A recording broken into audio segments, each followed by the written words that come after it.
So I was able to cover the recent budget announcement, but I think it's worth going over Ian Blackford's, the MP for the SNP, over what his response, because I think he sort of gets it 100% right. That Johnson is prepared to crash our economy to try and get Brexit done, and to, well, not just to get it done, but to get it through at any expense, so that he can then fulfill the Brexiteers' ideological dreams, which is all about implementing disaster capitalism, all about selling off the remaining British assets, workers' rights, you name it, it's gone. And the only way to actually get this country back will be to rejoin the European Union. That path to rejoining the European Union has already started, whether Brexiteers want to admit it or not. And with the whole virus and pandemic, that's just going to accelerate it even more. So, we will be back sooner rather than later. And I think it will be sooner than people think.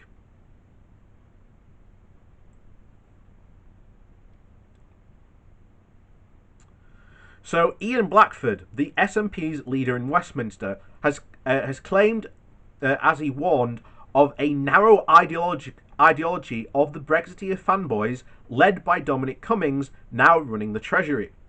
Responding to Chancellor Rishi Sunak's budget in the Commons, Blackford raised concerns over the government's post-Brexit trade talks with the EU, arguing that instead of cooperating and close relationships, they are heading for divergence and deregulation. He said that Scotland will end up having to pay a heavy price for a future we didn't buy. We have a government that is prepared to crash our economy, and we have a government that's prepared to put Scottish workers on the dole, not in our name. His remarks came as the Office for Budget Responsibility estimated a 0% economic growth in the last 3 months of 2019, and revised figures down for the coming years, predicted to be the lowest since the financial crash. Mr. Ross, the Sky for MP for Skye and Loughbar, said it was a budget that was produced by a group of people who are experts in fabricating slogans but amateurs in delivering competent government. The new slogan the Tories spout is levelling up and funding funding the living standards, so let's judge them by their record. He argued that the Tories have cut per person spending on average public services by a whopping 21%, adding that the budget comes nowhere near close or revise that devastating legacy. He added, let's be clear, the poor becoming poorer was a Tory political choice. Why did Conservatives take these political choices? Because, as ever, they were serving their own interests and the interests of those they serve. Blackford accused the government of presiding over a crisis in productivity over a decade.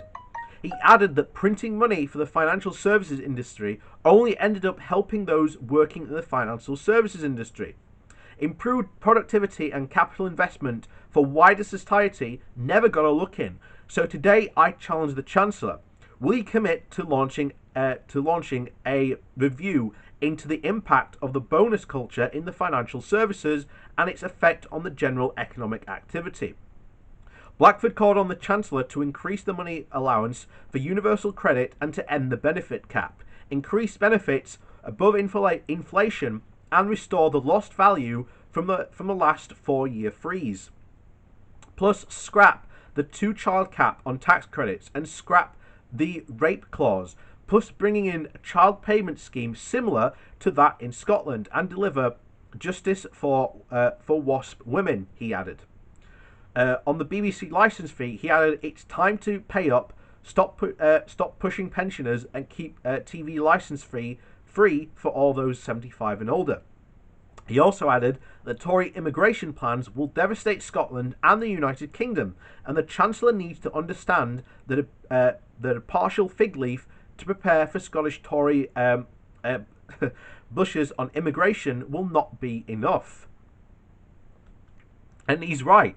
Once again, this entire budget, while celebrating the right-wing press, does nothing for you and I, the common working man.